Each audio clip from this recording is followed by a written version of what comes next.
ce que Dieu peut faire.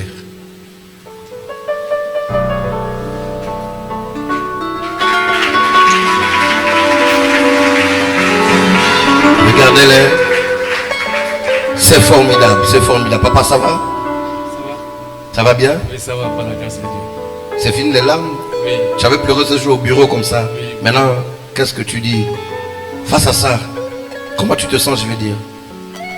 Bien-aimé dans le Seigneur, je vous remercie ce matin. Sincèrement, je vous remercie. Je ne sais pas comment Baisse un parler. peu le piano. Tu peux parler un peu fort? Ok. Rapproche le micro. J'ai connu Papa Iwangu par le biais d'un ami au travail. Lui, c'est un pour nous. Bon, en fait, nous sommes des Togolais. J'ai oublié de nous présenter. Une fois, on était en train de travailler et je lui ai dit que, bon, en fait, c'est un peu difficile pour ma femme. Elle consomme, mais ça ne reste pas. Ça coule. Au bout d'un mois et demi, ça 2 mois comme ça coule. Bon, quand je lui ai parlé, il m'a dit, ah, là, je connais un homme de Dieu qui est à Okinda. Il s'appelle tant. Si tu peux aller le voir, ça serait bien. Bon, comme ça, vous allez voir comment il faut faire. Bien avant ça, nous avons fait beaucoup de choses. Vous comprenez, c'est-à-dire à l'hôpital, on a eu même à l'opérer du fibrome. Nous avons traité le kyste plusieurs fois. Chez les tradipraticiens, bon, plusieurs fois aussi. Et tout récemment, chez un homme, lui m'avait bouffé 150 000 dans ces histoires aussi.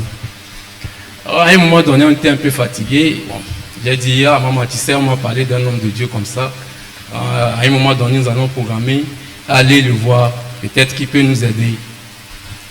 Un jour, nous avons pris rendez-vous, nous sommes venus.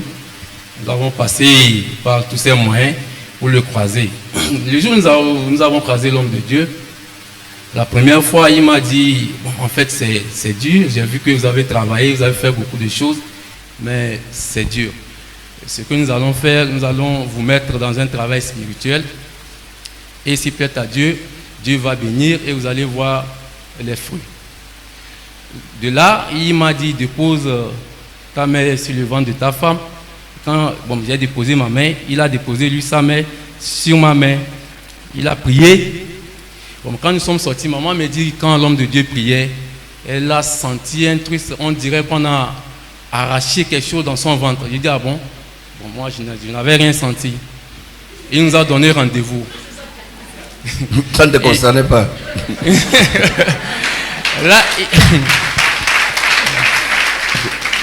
Bien, tu aurais voulu que ton ventre aussi bouge. là, il nous a donné rendez-vous. Le second rendez-vous, nous sommes venus.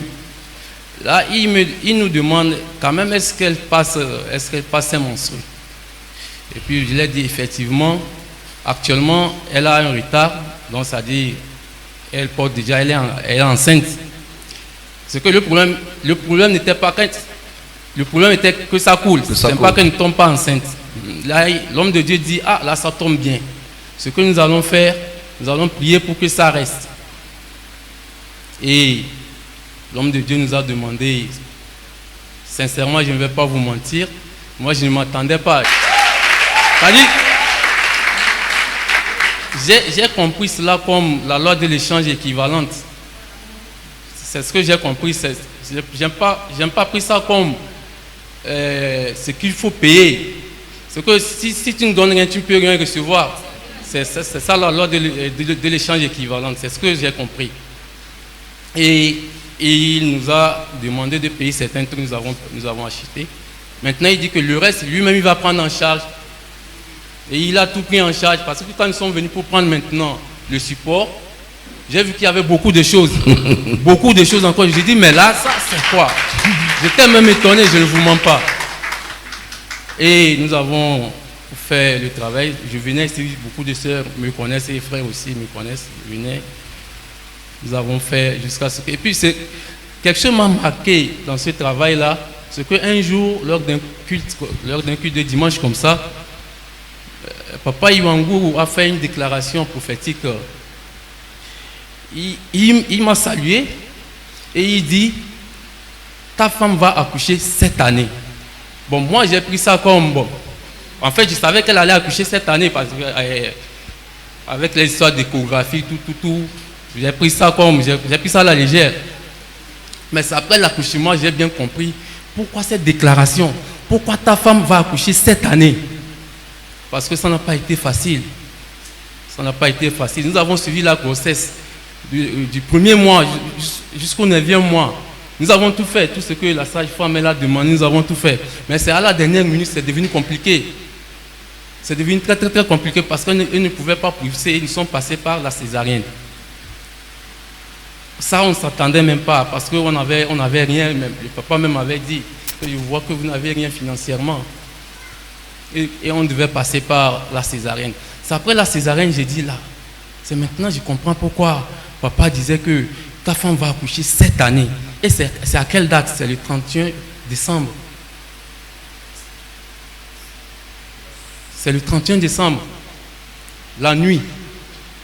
Et après, maintenant, après la césarienne, elle est sortie du bloc très tardivement. Ça a pris du temps. Maintenant, le couple qui l'a opéré est sorti. Le couple dit, mais putain, l'enfant là est sorti de ce ventre parce qu'il y avait les myomes, il y avait beaucoup de choses dans le ventre qui bloquaient qu'elle pousse. Donc normalement, l'enfant ne peut pas rester dans ce ventre en fait. C'est ce que Dieu peut faire. En fait, c'est ça.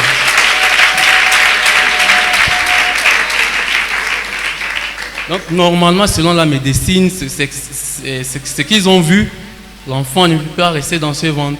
Là, c'est là que j'ai compris pourquoi papa disait que ta femme va accoucher cette année. Sincèrement, je tiens à vous remercier. Je remercie Papa Iwangu.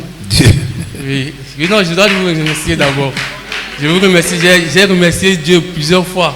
Je remercie aussi maman. Je remercie tout le personnel de cette église.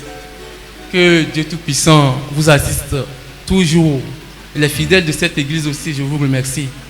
Sincèrement, que nous fassions. J'ai dit, nous allons venir lui dire merci, même si nous n'avons rien. Parce que nous n'allons pas faire partir des 9 lépreux qui ne sont pas revenus dire merci. Nous allons faire... Merci. J'ai dit, nous allons faire partie de ce un-là qui est revenu. Dis merci au Seigneur. Merci Seigneur. Merci. Je remercie Seigneur. Sincèrement, on s'est connus, ça fait 12 ans. Moi j'ai 38 ans aujourd'hui. Elle était là 34 ans. Mais c'est notre premier fils, vous voyez. Alors maman, comment tu te sens? Passe sur le micro, ça va?